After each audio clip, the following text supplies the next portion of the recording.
I'm Kim. I'm Brad. We're 6260 Ohana, California, and today we're going to give you tips how to make the most of your trip to Disneyland. Or what you need to know before you go in 2022. So let's go ahead and get started with the first thing you need to know, which is reservations. If you're buying a park ticket, then you need to go on the Disneyland website, and then you're going to decide how many days you want to go and see if there's availability. Yeah, so there are two options to this ticket system. There's one for regular tickets and one for Southern California. Southern California, they will check your residency and make sure you're within the zip codes that you have to be in, and you have to buy 3 days. Now, with the regular one, you have your choice of 1, 2, 3, 4, and those discounts kind of depend on how many days you want and what days you're going. So that gets us into our second part, what you have to do after you decide how many days you want to go. Is do you want a park hopper ticket? Yeah, so the park hopper ticket allows you to go ahead and go over, say you made a reservation at Disneyland at 1 o'clock, you can go over to DCA, but as based on space and availability. And the other thing to know is, should you go after 1 o'clock, you have to scan into your original park. So if you had DCA and you need to scan in over there before you try to go over to Disneyland. Yes. All right, and of course the other way to get into Disneyland is if you have a Magic Key Pass. Yeah, and that could be a little hard to get right now. Yeah, a few of the level tiers are sold out. So we don't know if they're going to open more up in the future or not, so it's something to be aware of.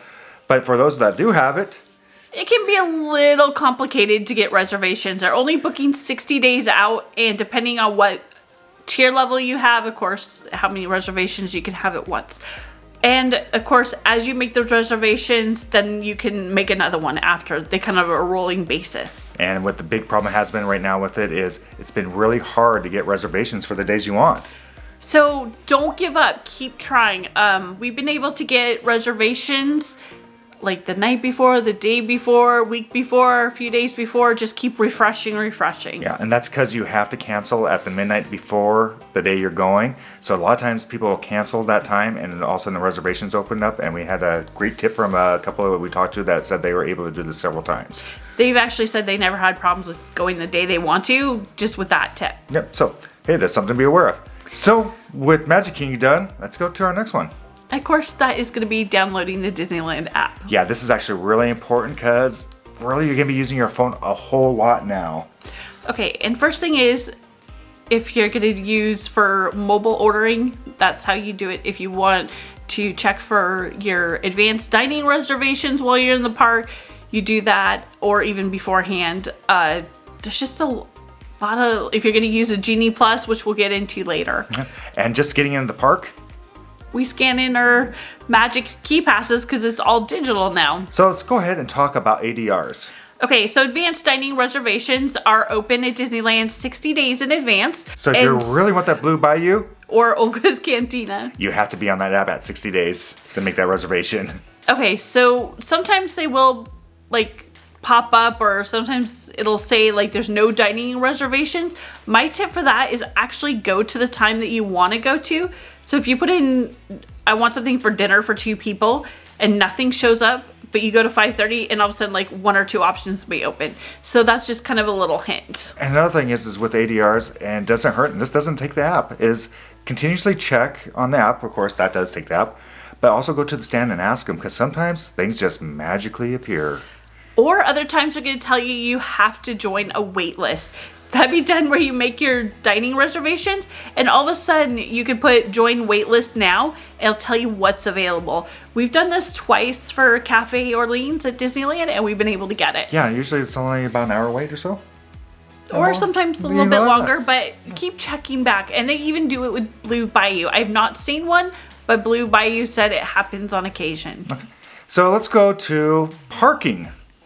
Okay, so this is getting a little more complicated since we don't have the trams back. Yeah, so you are going to have to walk from the parking structure all the way to the park where the trams used to run. Well, that's if you're at the Mickey and Friends parking lot or the Pixar Pals. Yeah, and for parking is the times for getting there, for how busy those lots are, it really depends. We've been there at 9:30 and it's just been backed up lines. We've been there at 10:30 and we almost drove right up.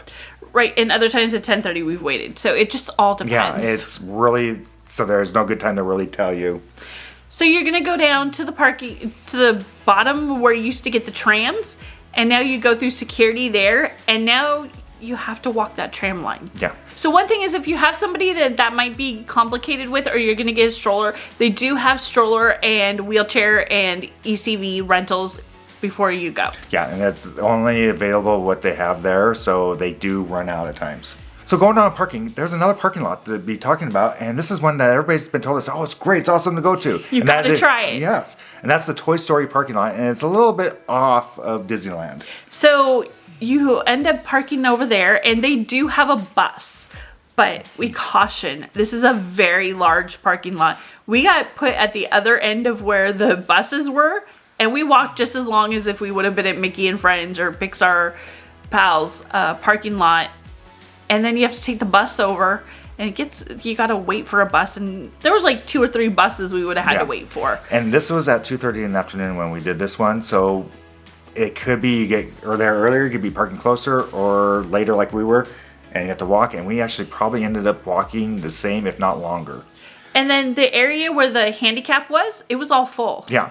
And so this is the great thing about this lot is if you're there early enough and there's spots open for handicap, it is a short distance from the handicap to the buses. And then you get closer to the park, so you're not walking as far if you don't want to walk that far. But like we cautioned, if those filled up, you might be walking just as long without availability of wheelchairs, ECVs, or strollers. Yeah. And the great thing about those buses, though, they're electric now. That was actually kind of a cool thing to they're not gas. The drivers are still trying to get the hang of it, but they're kind of jerky a little bit. They're a little hard on the brakes yet. Yeah. As for another thing is buses, as is filming and published date, you do have to wear masks on the buses. And anywhere indoors at Disneyland Resort. That's any rides indoors, any restaurants, you have to have them on unless you're actively eating or drinking. Okay, so that's something that's just kind of been new in the last week. That was a California mandate. We don't know what's going to happen with the mandates. As of right now, you do not need to be vaccinated or show proof of a negative test to get into Disneyland Resort, but that is always subject to change. Yeah, so go on the website and also check those notices before you go, because those do seem to change a little bit over time. Okay, so back to the Toy Story parking lot real quick. Sorry, we got a little off tangent there. Well, because I didn't want to forget it later. Yeah, so those buses, the thing what we had a problem with too with those buses is on the way back out of the park. So we were getting tired and it started to rain yesterday. So we decided, you know what, maybe we're ready to call it a day. And then we looked at our watch and we looked up and fireworks were ending. Which is going to be this is a drawback to the Toy Story parking lot, is if you want to go right after fireworks or right after park closure, there is a really, really long wait. Yeah, that line is long, and we actually delayed ourselves to go get us coffee and trying to take our time to get down there. We wanted to ease some of the flow because we knew the Disneyland crowds would be leaving, so we decided, hey, let's go get Starbucks, warm up, and then we'll walk over. Yeah, and this is from our experience from Walt Disney World, where we've had to do this at buses before. That line was probably one of the longest lines I've seen for buses at any of the parks. Exactly, and they kept having continuous buses go. So that wasn't like you have to... At Walt Disney World, they'll have a bus, and then you have to wait like 10, 15 minutes. No, they were back to back. Yeah. Another thing about those buses, if you are concerned about being in close proximity to people, they do put people on those buses in standing room only. So you can stand and take the bus. You're in tight quarters is what we're getting at. Yeah, so if you're nervous about that, that's where you may want to park at that other parking lot because you feel more comfortable. And talking about also crowds, Disneyland has been busy. And this is going to lead us into the new option that they have at Disneyland as well. The Genie Plus. So we decided to give it a try yesterday. We ended up going late in the afternoon because I had some work things I had to do out in that area. And we didn't get there till 2 o'clock. And it's holiday season, so it was a little busy. Yeah, it was actually pretty busy for the park for that time of year, and this is a weekday, not a weekend, and it's only going to get busier. So we did buy Genie Plus. It is $20 per person per day. Ouch. Yeah, it's a little expensive.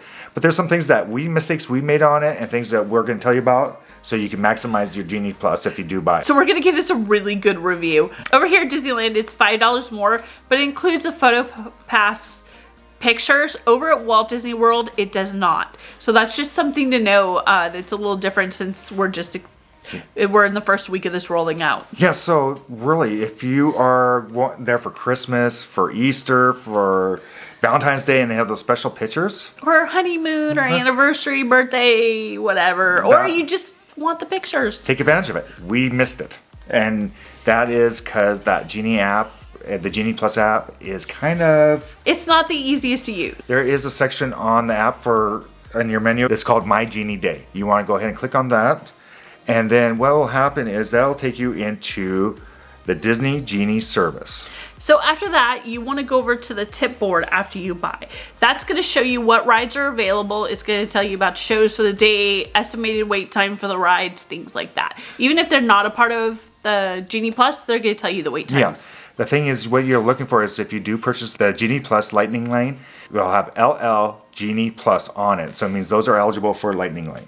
But it's kind of confusing because we've all been told it's being called as Genie Plus, but when you actually go to the rides, the signs up above say Lightning Lane. Yeah. And then there are... So that's even with us, we went back and forth on the wording. Yeah, so there are only a certain amount of rides that are available for that $20 service. It's actually 20 rides. So that's between both parks, Disneyland and Disney California Adventure. And then also be aware of there's 3 rides that you are going to have to pay you'll have to pay to go on. That is not part of this service. But again, it says Lightning Lane on. So this is where the confusion kind of gets in. So those you either could buy without getting Genie Plus, or you could buy them in addition to Genie Plus. So that's kind of a strange thing. It kind of gets you. You do not have to have Genie Plus to get for Lightning Lane for Web Slingers, Radiator Springs, or Rise of the Resistance. And if you want to do all 3 in one day, you can't. You only have a limit of 2 of those per day. And then the prices on those will vary based on demand and availability. So when we went, we saw Radiator Springs and Web Slingers, a new ride, for $7. So today when we went back on the app, it was $12. And Rise of Resistance has been stuck at $20 for the past few days that we've looked at it. Yeah, we decided we weren't going to do any of those again, since we already paid for the Genie Plus. And again, these are per person, so it's something to be aware of. If you really want to ride Rise of Resistance, and $20 seems better than a 75-minute plus wait for it. Yeah, or if you don't mind the other waits and you're like, I just want to make sure I get into Radiate, or I really want to get onto Rise Resistance, this is my one trip, or so, we haven't got to do it before or something like that, we just want to pay the $20 for that, that's an option. And be cautioned, we have heard of sellouts of the Lightning Lane for Rise of Resistance, so it's something if you decide you really want to do, you may want to do it early so you get a good time and be able to do it. So that's kind of, yeah, it's been like midday to more towards closing, towards the end of the day. But as holidays, spring breaks, things come up like that, or weekends, you might want to get it early in the day if you're thinking about it. And then let's talk about our experience using it for times. We literally would hit the button and wait 5 minutes. Not even, it'd be like that times now. Yeah, and we could go right onto the ride, which was amazing. It was awesome. We had hardly any wait time, especially for us showing up so late, that we got 8 rides done within a few hours. But to be fair, we left Disneyland and went over to have dinner at Tortilla Joe's, and then we went over to Grand Californian for holiday offerings, and then went back into DCA. So that's the only reason why we only did 8. We could have done more. Oh yeah, we could have got a lot done. But there is a limitation to this as well. You can only ride each ride once per day as far as Genie Plus. You can usually use the traditional queue lines and do as many times, but you're not going to get that Lightning Lane Genie Plus experience. So this is where the Genie app comes in handy, because you can really check those times, wait times, and see if it's worth using the Genie Plus at that time, or if you want to wait till later till it's busy, use it. Or if it's busy, use the Genie Plus and maybe come back during the fireworks, parades, all the fun stuff that's back at Disneyland. And when the times are going to be a little bit lower, and go on the rides and wait at that time if you want to re-ride a ride. Yeah, we've noticed traditionally the mornings are not as busy, but like the afternoon, after school, after work hours, regardless of what day it is anymore, it seems to really get busy. Yeah, Disneyland hasn't really seen a big fall off in times, it doesn't seem like. And it seems like because of the reservation system, people are, it's almost like creating this higher demand, like, ooh, I only could go here, I could get a time today. So there's really not as many down periods as we've seen in the past. Yeah. But the good news is the wait times actually really haven't been too terrible for a lot of the rides. Exactly. It hasn't been too bad. I mean, your Rides of Resistance is, of course, really long your Indiana Jones. But I would caution, like, if you're looking at which ones you can use for Genie Plus, Indiana Jones only gets you really through the outdoor queue, but once you get indoors, you're with the rest of the queue. Yeah, so it could be cut off part of the line. It could be better. And there is another thing to be aware of too, is that the rides break down. They're going to give you a multi-experience pass if the time, like, it's down for too long. Yeah. And we found out the hard way. And a lot of cast members were still really confused. This is a new system. Is based on what ride it is, there is going to be a tier system. So we wanted to go on Roger Rabbit's and get on, and it broke down, and they told us we could use our multi-experience pass on anything but except for the mountain rides. Yeah. So Space Mountain, Splash Mountain, Big Thunder Mountain. And we were thinking it was only at Disneyland. Well, we ended up clarifying more with another cast member that it's still, and they even said that they are still trying to learn the system, is that multi-experience pass is good at good at Disneyland and also at DCA. But the thing is the rides are tiered. So it does show you in the app of what ones you can use it for, but it does get confusing and you have to go through a lot of steps to do it. It's not like a pre-published list of like, okay, these rides are this tier, this rides are these tiers. Like, you're going to find out as they break down at this point in time. But you cannot use them for those extra pay. So you can like have you can have Space Mountain break down and go use it on Rides of Resistance. Or Cars or Web Slingers. And one, real quick before I forget, one of the interesting things that I find is Space Mountain is part of the Genie Plus Lightning Lane over Disneyland that you do not have to pay for. But if you were to go over to Walt Disney World and Magic Kingdom, that's the extra like lightning lane that you'd have to pay for over there. It's kind of strange. It's like they're kind of experimenting right now. So all this could be changing. So always, as we say, is check the app to make sure you have the most current, because things do change. All right. So was it worth it to us? I would say yes and no. All right. We went late in the day during the holiday season as it's getting more and more packed. For us, yes. Yes, it really got us through it. I don't think a lot of people are aware of it. So. Or they're still holding out and not wanting to pay. Yeah. So these could change. You could get later times in there or not. But it's something that's there. And unfortunately, I think it's going to be here to stay.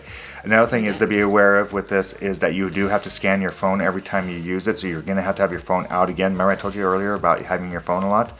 So make sure you bring a backup battery with you. And if not, there's a few places you could still get the fuel rods. It's really difficult, but I know there's one in Disney Springs area. It's kind of like where you would go to the off area where you go to Disney's Grand Californian. They do have a station there. Yeah, they're actually spread out through different parts of the park, and you can probably ask cast members exactly where they are because we found them in several locations. Hey everybody, I'm going to break in real quick. We forgot a negative to tell you guys about the Genie Plus Lightning Lane.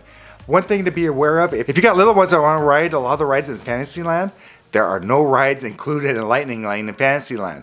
So that could be a big deal breaker for you, especially if your little ones don't meet the height requirements for certain rides like Splash Mountain or Big Thunder Railroad. So it's something to be really aware of. Check on the app and they'll tell you the height, and you may want to decide not to get it if you're going to be riding a lot of those Fantasyland rides anyways. So let's go ahead and go back to what we were just talking about. Another thing is coming here soon is going to be the same thing they have at Disney World, is the Magic Band Plus. And why I say Plus, because it is going to evolve from what they've had at Disney World. It is not available yet at Disneyland as of recording, but it will be there. And really, I think this with the Genie Plus is going to be the easier way to go.